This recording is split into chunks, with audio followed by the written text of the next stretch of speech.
भर की बड़ी खबरों में आपका स्वागत है। मैं हूं आपके साथ मीनाक्षी त्रिवेदी। आज इस बुलेटिन में बात होगी लद्दाख मामले पर कांग्रेस के सवाल की, यूजीसी की नई गाइडलाइंस की, कानपुर मामले में रोज नए हुए खुलासे की। जानेंगे क्या प्राइवेट ट्रेनों में महंगा होगा सफर और क्या है नेपाली पीएम ओली का चीन कनेक्शन। और आखिर में बात पूर्णबंदी के दौरान बढ़ी बेरोजगारी की। लेकिन तमाम बड़ी खबरों से पहले एक नजर सुर्खियों पर।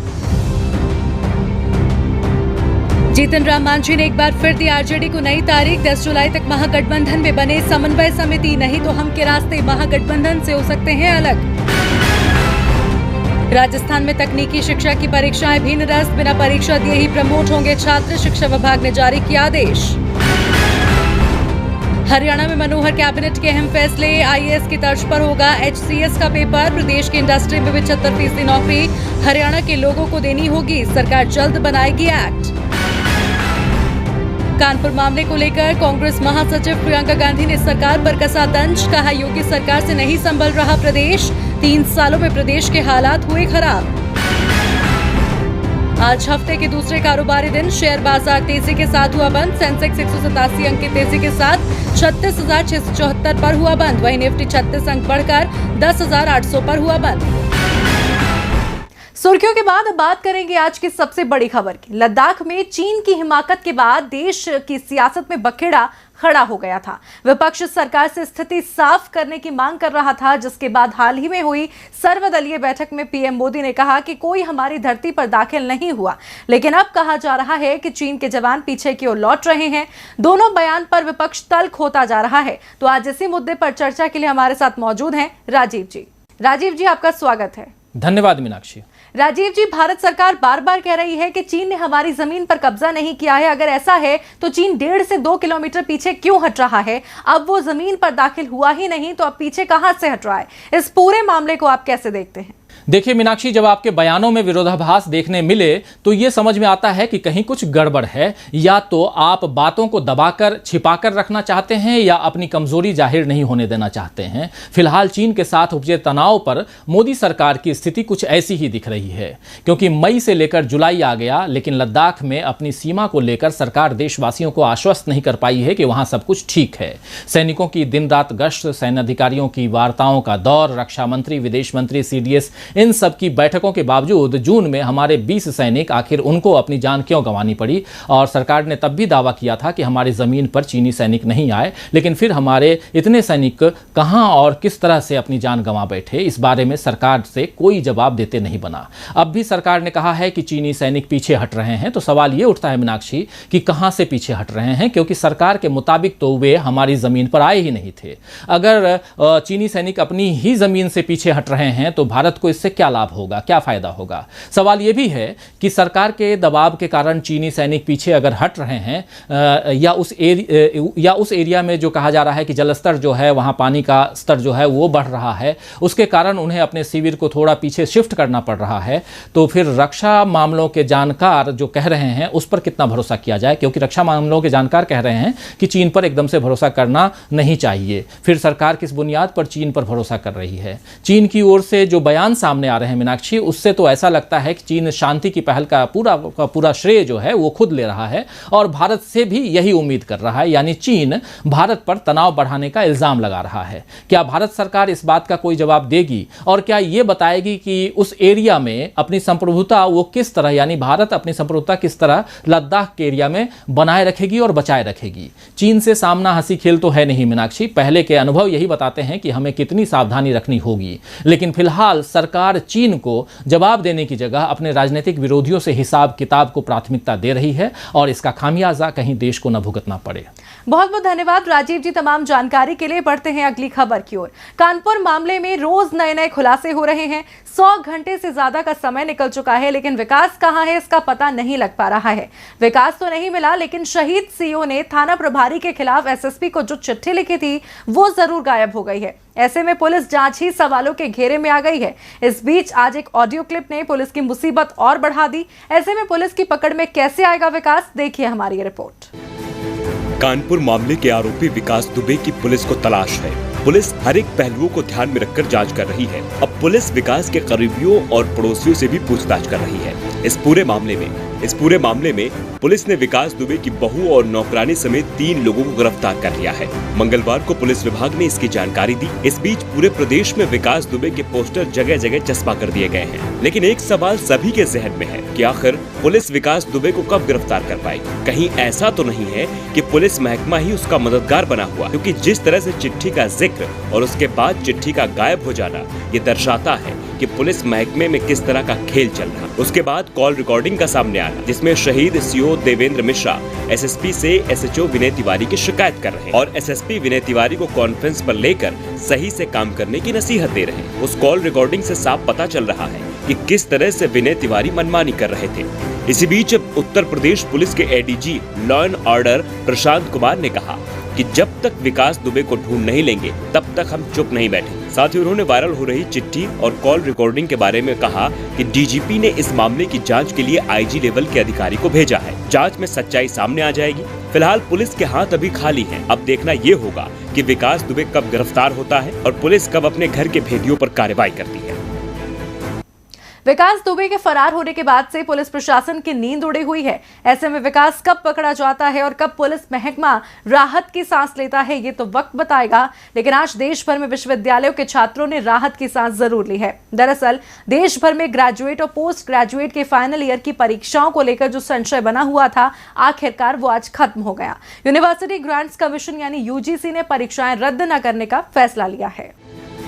गृह मंत्रालय ने कॉलेजों और विश्वविद्यालयों के अंतिम सत्र की परीक्षाएं आयोजित करने की अनुमति दे दी है। केंद्र से हरी झंडी मिलने के बाद यूजीसी ने सोमवार को बैठक कर फैसला किया कि विश्वविद्यालय और संस्थानों को सितंबर के आखिर तक परीक्षाएं करानी होंगी। यूजीसी ने इसके बाद हरियाणा केंद्रीय विश्वविद्यालय के कुलपति की अगुवाई में एक उच्च स्तरीय कमेटी गठित की थी, जिसकी रिपोर्ट के बाद यूजीसी बोर्ड ने ये फैसला लिया है। आयोग ने माना है कि रिजल्ट जारी करने के लिए ऑनलाइन या ऑफलाइन किसी भी संभव तरीके से परीक्षाएं आयोजित की जानी चाहिए। केंद्रीय गृह मंत्रालय ने 6 जुलाई को हायर एजुकेशन सेक्रेटरी को पत्र लिखकर कहा, यूजीसी के अनुसार अंतिम सेमेस्टर की परीक्षाएं अनिवार्य हैं, इसलिए स्वास्थ्य मंत्रालय द्वारा मंजूर एसओपी के तहत परीक्षाएं कराई जाएंगी। गृह मंत्रालय ने कहा कि कॉलेजों को स्वास्थ्य मंत्रालय के मानकों का पालन करना होगा, जिसमें 2 गज की दूरी, मास्क और आरोग्य सेतु ऐप जैसे प्रावधान शामिल हैं। यूजीसी की बैठक में फैसला लिया गया है कि यदि कोई विश्वविद्यालय जुलाई में परीक्षा आयोजित करना चाहे तो ऑनलाइन कर सकता है, क्योंकि 31 जुलाई तक लॉकडाउन है जो शिक्षण संस्थानों पर लागू होता है। अगस्त और सितंबर के हालात अगर ठीक रहे तो विश्वविद्यालय अपनी सुविधा के अनुसार ऑनलाइन या ऑफलाइन तरीके से परीक्षाएं करा सकेंगे। इसके साथ ही अन्य सेमेस्टर के नतीजे पिछले प्रदर्शन और आंतरिक मूल्यांकन के आधार पर घोषित किए जाएंगे। यूजीसी ने ये भी कहा है कि जो छात्र सितंबर में भी परीक्षा में शामिल नहीं हो पाएंगे, उन्हें विश्वविद्यालय विशेष मौके भी दे सकेंगे। यूजीसी के ऐलान से आज जहां विश्वविद्यालय के छात्रों को राहत मिली, तो वहीं एक ऐलान कुछ समय पहले केंद्र सरकार ने भी किया था। वो ऐलान था भारतीय रेलवे में प्राइवेट कंपनियों की एंट्री का। सरकार के फैसले पर विपक्ष ने कहा कि निजी कंपनियों की भागीदारी जनता पर भारी पड़ेगी, लेकिन सरकार ने विपक्ष के तर्क को नहीं माना। लेकिन अब जो खबर सामने आई है उस पर विपक्ष का तल्ख होना तय है, क्योंकि अब निजी कंपनियों को ही ट्रेन का किराया तय करने का अधिकार दिया जा सकता है। रिपोर्ट देखिए। केंद्र की नरेंद्र मोदी सरकार पर विपक्ष जहां निजीकरण को बढ़ावा देने का आरोप लगाता है, तो वहीं सत्ताधारी दल इस आरोप को हमेशा बेबुनियाद बताते हैं। हाल ही में जब सरकार ने रेलवे में निजी भागीदारी बढ़ाने का फैसला लिया, तो भी विपक्ष ने आवाज बुलंद की और कहा कि इससे जनता की जेब पर बोझ बढ़ेगा। लेकिन सरकार ने निजी भागीदारी को रेलवे की बेहतर व्यवस्था के लिए जरूरी बताया, जिसके बाद से सवाल उठ रहा था कि प्राइवेट कंपनियां जो ट्रेन चलाएंगी उसका किराया कौन तय करेगा। लेकिन अब इसका जवाब शायद मिलता नजर आ रहा है, जिससे जनता की परेशानी बढ़नी तय है। दरअसल जानकारी के मुताबिक रेलवे प्राइवेट कंपनियों को किराया तय करने का अधिकार दे सकती है। भारतीय रेलवे ने पब्लिक प्राइवेट पार्टनरशिप यानी पीपीपी मॉडल के जरिए 100 रूट्स पर 151 ट्रेन चलाने की मंजूरी दी है। हालांकि इन ट्रेनों के संचालन के दौरान आर्थिक तौर पर हर तबके का ध्यान रखा जाना भी जरूरी है। खबर के मुताबिक निजी कंपनियों की तरफ से चलाई जाने वाली ट्रेन की booking railway passenger reservation system के जरिए ही होगी। नेशनल ट्रांसपोर्टर की तरफ से जारी प्रोजेक्ट इन्फॉर्मेशन मेमोरेंडम डॉक्यूमेंट के मुताबिक एक ऐसा सिस्टम तैयार किया जाएगा जिसमें टिकट बुकिंग से होने वाली आमदनी को एस्क्रो अकाउंट में रखा जाएगा। वहीं रेलवे में आने वाली नई कंपनियों को कुछ फायदा दिया जाएगा। पीआईएम के मुताबिक प्राइवेट कंपनियों की ट्रेन खुलने के 60 मिनट बाद तक कोई भी ट्रेन उस डेस्टिनेशन के लिए नहीं जाएंगी। हालांकि ये शर्त तब लागू नहीं होगी जब शुरू के 3 महीनों में इन ट्रेन की ऑक्यूपेंसी 80% से ज्यादा होगी। प्राइवेट कंपनियों की 151 ट्रेन सबसे बिजी रूट पर चलेंगी जहां पैसेंजर ज्यादा हैं। प्रोजेक्ट के लिए कंसेशन पीरियड 35 साल का होगा। इस दौरान प्राइवेट कंपनियां कमाई में हिस्सा बांटेंगी। रेलवे का हिस्सा नीलामी की प्रक्रिया के तहत तय होगा, लेकिन इससे भार जनता की जेब पर ही आएगा। ऐसे में अब सरकार के इस फैसले पर विपक्ष क्या कुछ कहता है, ये देखना होगा। अब रेलवे में निजी कंपनियों को लेकर सरकार के फैसले पर विपक्ष क्या कुछ कहता है, ये देखना होगा। वहीं देखना ये भी है कि मध्य प्रदेश में मंत्रियों को विभागों का बंटवारा आखिर कब होगा। दरअसल 2 जुलाई को 28 नए मंत्रियों की शपथ के बाद से अब तक विभागों के बंटवारे पर पेच फंसा हुआ है, जिसे सुलझाने के लिए मुख्यमंत्री दिल्ली में थे। बैठकों का दौर तो चला, लेकिन कोई हल नहीं निकला। तो आखिर क्यों विभागों के बंटवारे में लग रहा है इतना वक्त, इस रिपोर्ट में देखिए। मध्य प्रदेश में जल्द ही 24 विधानसभा सीटों के लिए उपचुनाव का बिगुल बज जाएगा, जिसमें जीत दर्ज कर कांग्रेस फिर से सत्ता में आने का ख्वाब देख रही है। तो वहीं शिवराज सत्ता में बने रहने के लिए संघर्ष कर रहे हैं, लेकिन फिलहाल उनकी मुसीबत खत्म होती नजर नहीं आ रही है।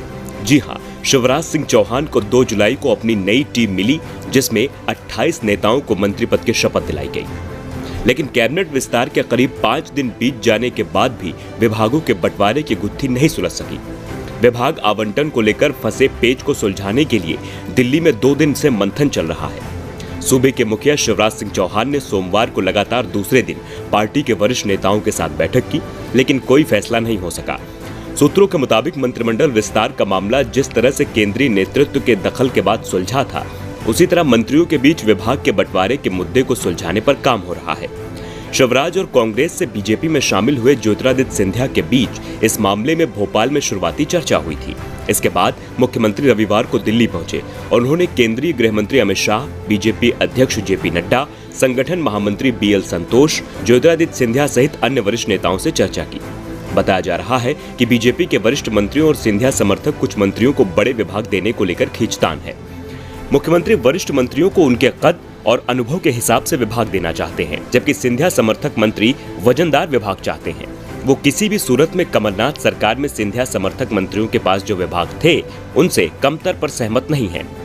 तो दूसरी तरफ बीजेपी के दिग्गज नेता भी अहम मंत्रालयों की मांग कर रहे हैं। यही वजह है कि विभागों के बंटवारे पर पेच फंसा हुआ है।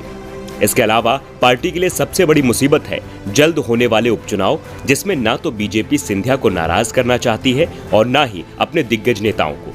ऐसे में अब कैसे विभागों का बंटवारा होगा, ये देखना होगा।